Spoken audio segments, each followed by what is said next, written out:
기도하겠습니다. 하나님 아버지, 오늘도 주의 음성을 듣습니다. 주의 말씀은 내 발의 등이요 내 길의 빛이다. 주님, 언제나 우리가 다시 살아날 수 있는 비결은 주의 음성을 들을 때 가능한 줄 믿습니다. 세상에 여러 소리가 들려올 때에 우리의 영적인 감각이 주님께로 맞춰지게 하시고 주님의 음성을 듣고 감각도 살아나고 내 주변도 살릴 수 있는 우리 모두가 되게 하여 주옵소서. 예수님의 이름으로 기도합니다. 아멘. 네, 오늘 말씀 민수기 7장 1절에서 9절까지의 말씀입니다.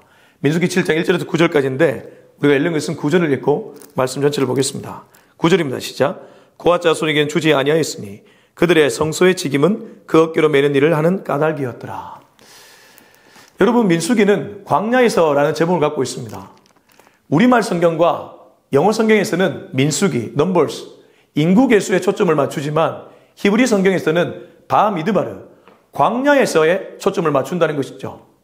왜냐하면 민수기는 광야에서 주신 하나님의 메시지이기 때문입니다. 이스라엘 백성들이 출애굽을 하고 맞닥뜨린 장소는 광야였습니다. 그들은 가나안 여정을 가기 전에 광야라는 어떤 의미에서 육체적으로는 굉장히 큰 고통을 거쳐야 했습니다. 여러분, 우리도 마찬가지 아닙니까? 예수 믿으면 무조건 잘 되는 건 아니잖아요. 오히려 예수 믿고도 어려움 그 가운데에 놓여있는 분들이 얼마나 많이 있습니까? 그런데 눈이 달라집니다.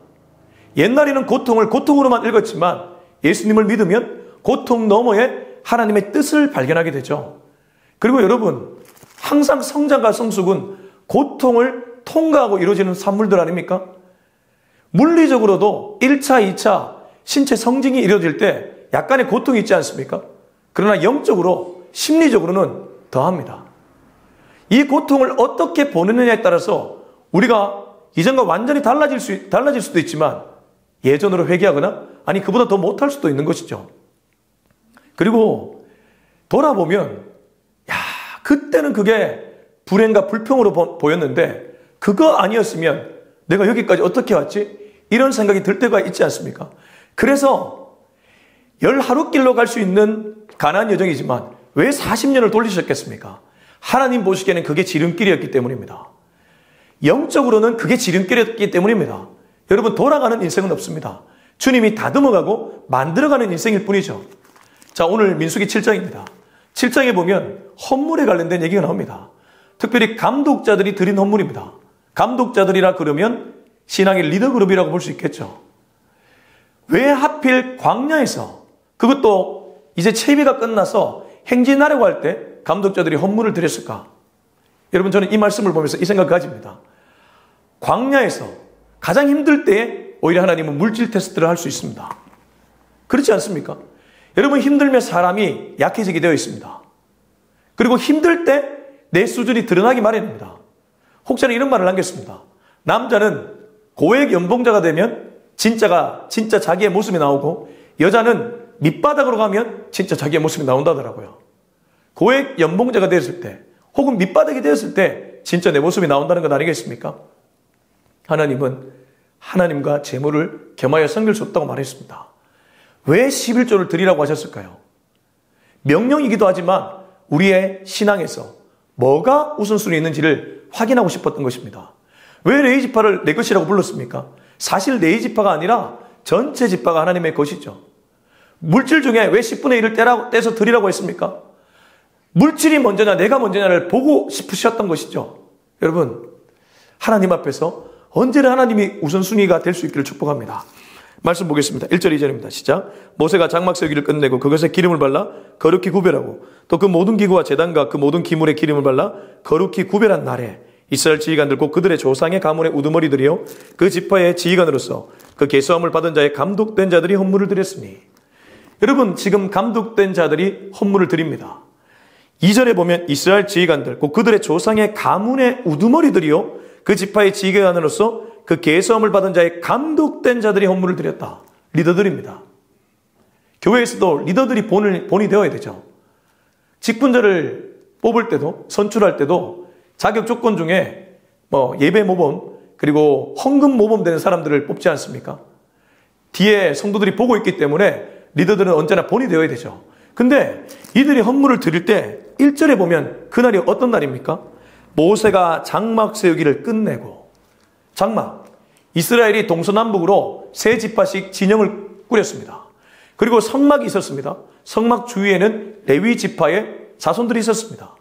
고한, 무라리, 게르손 이들이 있었습니다.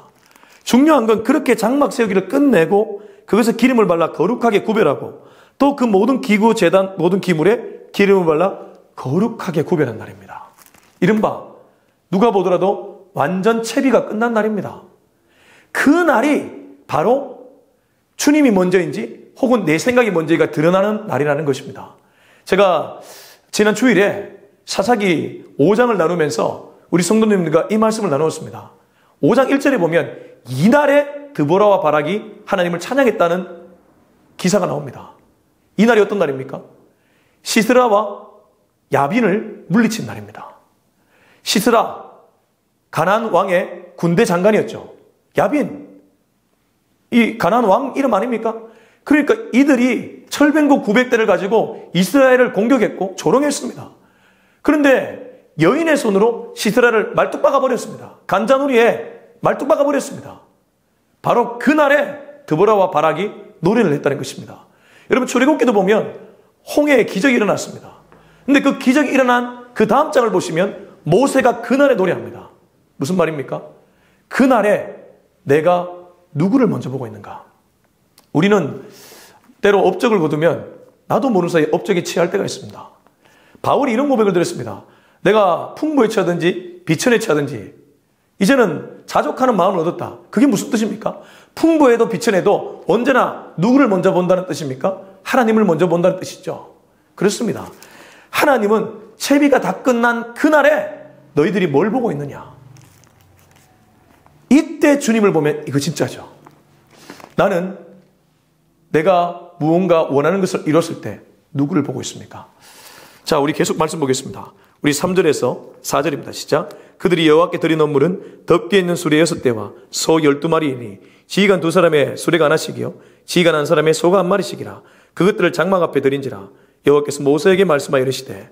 자, 3절에 보면 이들이 드린 헌물은 덮개 있는 수레 6대와 소 12마리다 이렇게 기록되어 있습니다. 여러분 지금도 소 1마리가 비싼 그 금액 아닙니까? 덮개 있는 수레는 지금으로 비하면 자동차 아닙니까? 그러니까 뭘 드렸다는 것입니까? 굉장히 큰 거를 드렸다는 것이죠. 꼭 하나님 앞에 큰 물질을 드려야 신앙이 좋다. 그건 아닐 겁니다.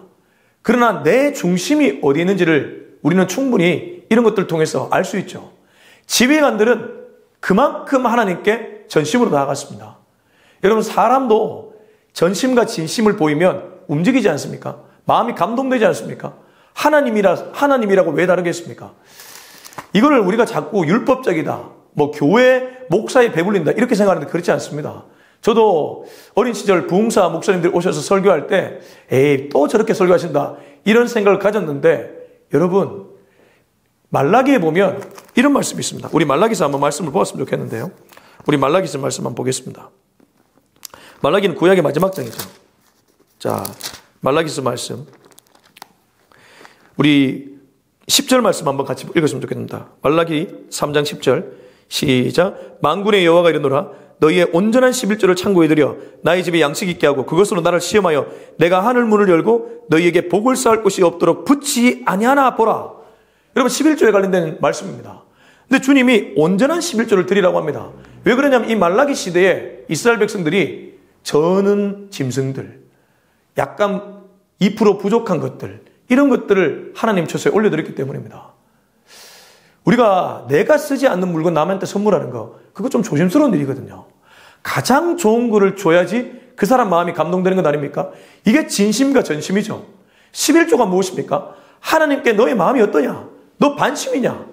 진심과 전심이냐?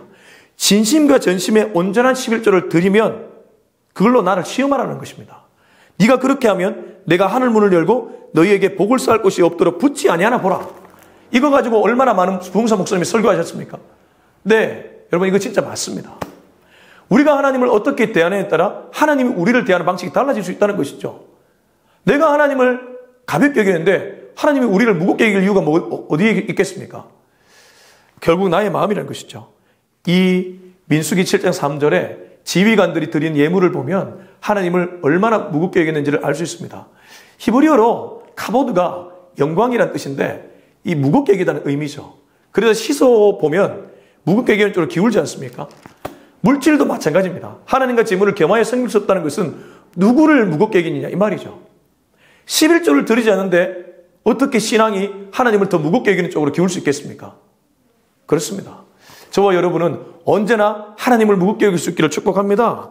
그리고 우리가 4절 말씀도 좀 봐야 되는 게 여호와께서 모세에게 말씀하여 이르시되, 여러분 이 민수기를 보면 하나님이 모세에게 말씀했다는 표현이 자주 나옵니다.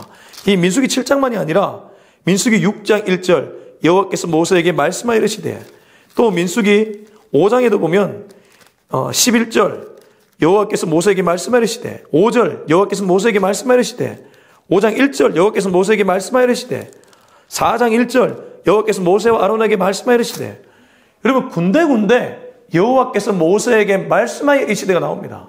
무슨 말입니까? 광야에서 우리를 살리는 것은 환경의 인도함, 환경의 축복이 아니라 여호와의 말씀이라는 것입니다. 사람이 떡으로만 살 것이 아니고 여호와의 입으로 나오는 말씀으로 살 것이다. 이게 무슨 뜻입니까? 말씀 중심의 생활을 하라는 것입니다. 여러분 광야에서 우리가 광야를 이겨내는 비결, 광야를 통과하는 비결이 있다면 그건 여호와의 말씀에 귀를 기울이는 일이죠. 자, 이렇게 해서 여호와께서 모세에게 디테일한 말씀을 들려주는데 그 내용이 5절부터 9절까지입니다. 같이 한번 읽어보겠습니다. 시작. 그것을 그들에게서 받아 레위인에게 주어 각기 직임대로 회막 봉사에 쓰게 할지니라. 모세가 수레와 소를 받아 레위인에게 주었으니 곧 게르손 자손들에게는 그들의 직임대로 수레 둘과 소 4마리를 주었고, 무라리 자손들에게는 그들의 직임대로 수레 4과 소 8마리를 주고, 제사장 아론의 아들 이다말에게 감독하게 하였으나 고앗 자손에게는 주지 아니하였으니 그들의 성소의 직임은 그 어깨로 매는 일을 하는 까닭이었더라. 여러분 제가 지난번에 레위 지파, 세 지파, 레위 세 아들이죠. 고앗, 게르손, 무라리를 얘기하면서 고앗은 둘째인데 앞에 나왔다고 했습니다. 그 이유는 성막에서 가장 중요한 물건이라고 할 수 있는 지성소의 기물을 운반하는 역할을 고앗 자손이 했기 때문입니다. 그러면서 왜 고앗인가? 그건 하나님의 주권이었습니다. 그리고 중요하지 않은 것은 없습니다.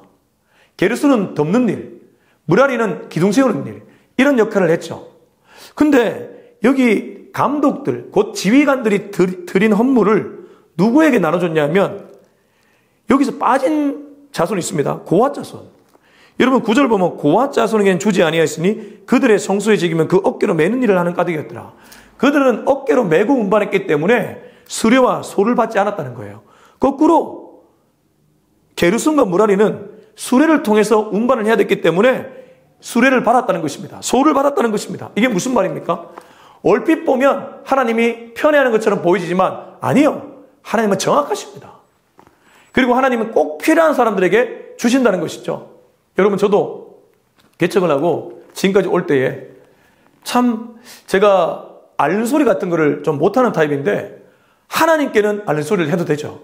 그래서 하나님께 이렇게 기도하다 보면 기가 막히게 하나님이 채워주시는 것을 경험하게 되었습니다. 여러분 하나님은 신실하십니다. 하나님은 필요한 모든 것들을 공급해 주시는 분인 줄로 믿습니다. 엘리야가 그 놀라운 850대 1회 전투를 이기지 않습니까? 근데 그 이긴 다음 날 이세벨이 죽음의 사신을 보내버립니다. 그러니까 엘리야가 완전히 영적으로 꼬꾸라집니다. 근데 로돔나무에 있을 때 하나님이 엘리야를 어떻게 살리십니까? 까마귀를 통해 먹을 것을 주시죠. 하나님은 우리의 사정을 다 알고 계신 분인 줄로 믿습니다. 결국 이 말은 무슨 뜻입니까? 두려워할 분을 두려워하라는 것이죠. 여러분 군데군데 성경에서 이런 얘기를 합니다. 놀라지 말라, 두려워하지 말라. 그 얘기는 무슨 뜻입니까? 딱 한 명만 두려워하라는 소리입니다. 우리가 두려워하는 것들 사실 두려워할 필요가 없는 것들입니다. 진짜 두려워야 될 분은 오직 하나님 한 분입니다. 하나님은 정확하십니다.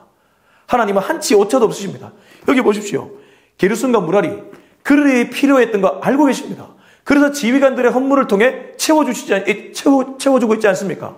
그러나 반면에 고앗 자손 그들은 가장 중요한 기물을 다뤘는데 어깨를 메고 운반해야 됐기 때문에 오히려 그들에게는 수레와 소를 주지 않았습니다. 편애입니까? 편애 아닙니다. 하나님은 다 알고 계신다는 것이죠. 그래서 오늘 우리가 끝으로 기도할 때 주님 오늘도 주님께 시선을 돌리게 하여 주옵소서. 주님 안으로 들어가게 하여 주옵소서. 그래서 주님이 뭘 원하는지를 보게 하여 주옵소서. 우리 우리 같이 한번 기도했으면 좋겠습니다. 기도하겠습니다. 하나님 아버지 감사합니다. 오늘 이 말씀을 통해서 우리가 무엇을 중요하게 여기고 무겁게 여기는지를 다시 한번 보게 되었습니다. 주님, 언제나 주님을 중심에 삼고 주님 쪽으로 기울어지는 삶을 살게 하여 주옵소서. 이제는 우리 주 예수 그리스도의 은혜와 하나님의 사랑과 성령의 기름 부으심이 언제나 주님을 무겁게 여김으로 온전한 11조 생활을 할 뿐 아니라 주님이 기뻐하는 일에 전심전력하기로 다짐하는 우리 모두의 머리 위에 지금부터 영원토록 함께 하기를 간절히 축원하옵나이다.